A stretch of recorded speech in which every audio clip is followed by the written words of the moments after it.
Good morning, students. We are going to study commerce. In commerce, we will see sources of finance for a joint stock company. So as I told you about the business environment, always I told you that you'll have to suppose as a businessman. So if you're a businessman, so you got an idea about the business environment, and after that you know very well about the capital, which types of capital is vital for the business, capital fixed and working. Now there is one thing you'll have to know, that which types of sources you need for a joint stock company.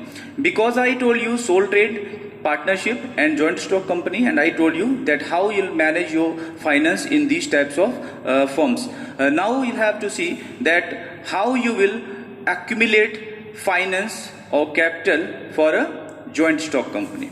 So let's see now. A joint stock company requires two types of finance. First is the long term and second is the short term. Long term and short term finance. So now sources of funds you can see here, we can classify into two parts: long term finance and short term finance. This is the long term and short term finance. The long term finance, a company can accumulate its capital, its finance in the long term by equity shares, preference shares, retained earning, debentures, loans and loans from financial institutions, commercial banks and financial institutions. In the short run, they can collect their capital, collect their finance with public deposits, commercial banks, trade credit, customer advances, factoring, intercorporate deposits, installment credit. So firstly we will see long-term sources of finance. See now, long-term finance, a company can issue some types of shares and debentures for accumulating its capital. So firstly, equity shares. I am telling you about the equity shares. There are two types of shares: equity shares and preference share, which company is issuing. So equity share is the share which carry no preferential rights, and it is containing only voting rights in the company. In the selecting of the manager or any types of taking decision, they have right only, but they don't have any types of preferential right. Just like if company is not getting profit in a particular year, so in that year equity shareholders, they will not get any dividend or any money in that year, and maybe that in next year also they will not get any types of money. So this is the equity shares. Now second is the preference shares. So as you can see the name of preference shares always carry preferential rights. No matter company is getting profit or loss, but preference shareholders, they will get certain amount of the dividend, means a fixed rate of the dividend they will get. They don't have any concern about the company, that company is incurring loss or profit. And if due to some reason, if in a year shareholders will not get the dividend, so in the next year they will get the dividend. And also at the time of the winding up of a company, firstly preference shareholders, they will get the amount, but equity shareholders, they will not get before the preference shares. So at the time of winding up, firstly preference shareholders, they will get the money from the company. These are the preference shares. Now we can classify preference share in some types of parts. Types of preference shares can be following types. First is the cumulative and non-cumulative preference share. Preference shares, in the case of cumulative, share dividends not paid in a particular year, and it will not carry it forward to the next year. Means while you are studying cumulative preference share, so in this the dividend will not pay to the shareholders in the next year. In the same year you can get only dividend. Next is the non-cumulative preference share. In the case of company does not have sufficient profits in any year, the right to dividend will carry forward to the next year. The shareholders, they have right to get the dividend in the next year. After that, participating and non-participating. So participating preference share is the shares, means it gives to the right of the shareholders that they can participate in the company's decision. And there is also one thing, that they have right to share profit left after the payment, means surplus profit they can get in the participating preference share. And non-participating preference share means to say that in the surplus profit they get only fixed rate of the dividend. Whatever rate of the dividend they are getting, only that dividend they will get, no matter company is getting high profit or low profit. If company is getting high profit, even then they will not get extra amount, they will get only fixed amount of the dividend. Next is the convertible preference shares. So convertible preference share means to say that after a certain period of time, preference share may be converted into equity shares. Means this is the right of the preference shareholders, of the convertible preference shareholders, that they can convert their preference share into equity shares after a fixed period of time. Next is the non-convertible preference share. So they don't have any right to convert their preference share into equity shares. They cannot convert it. They will keep only their preference shares.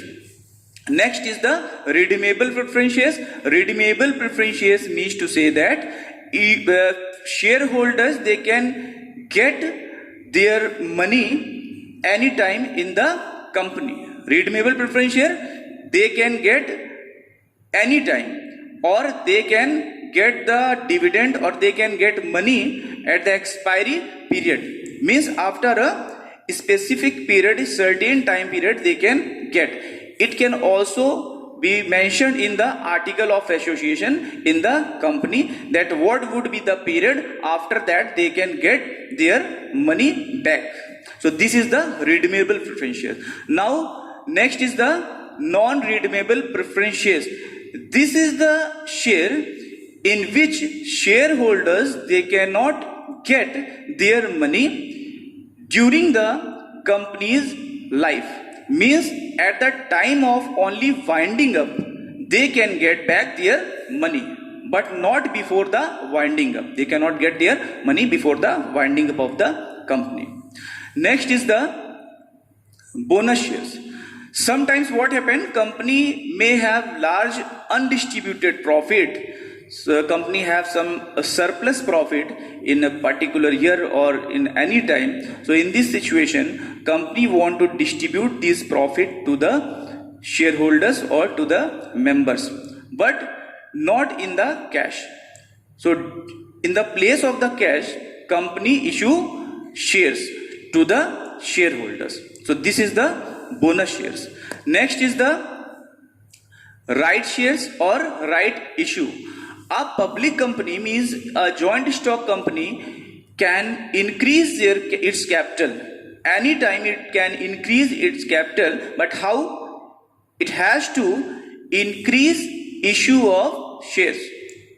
It has to issue new shares. In this situation, they cannot issue new shares to the new members. They will have to issue these shares to the existing members or existing shareholders only, because they are having the right to purchase first. So this is the right shares. Now next is the sweat equity shares.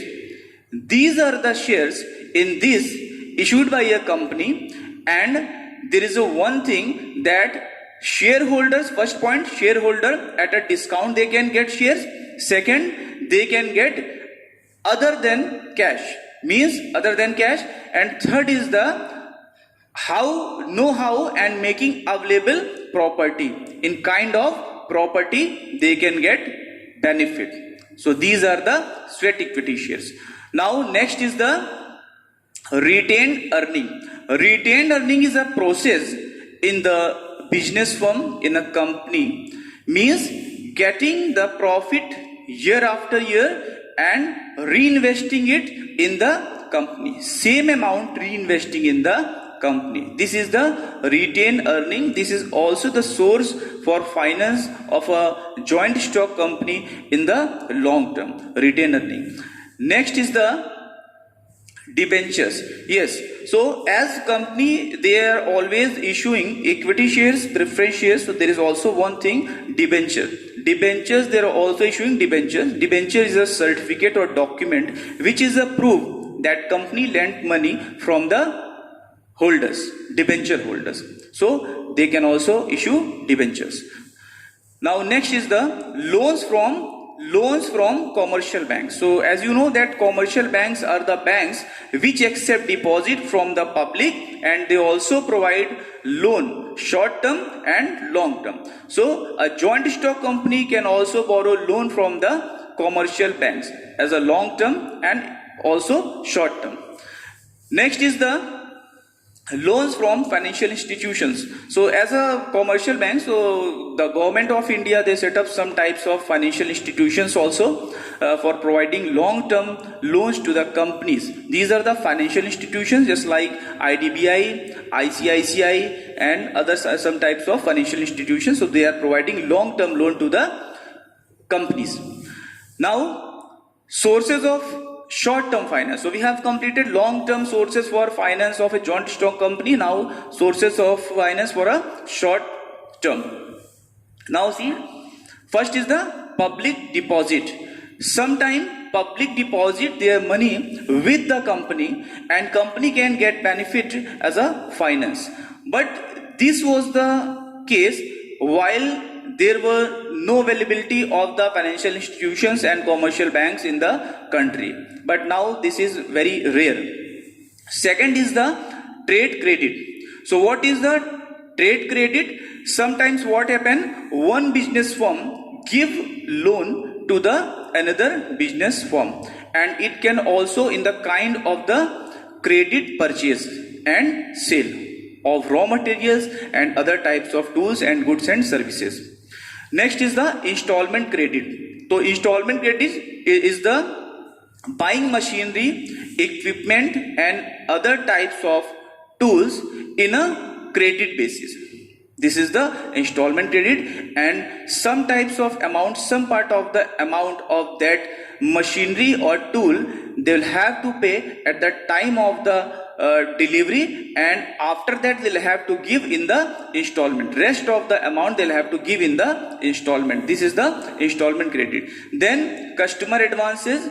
In certain cases manufacturer or suppliers of goods requires the customers to get advance.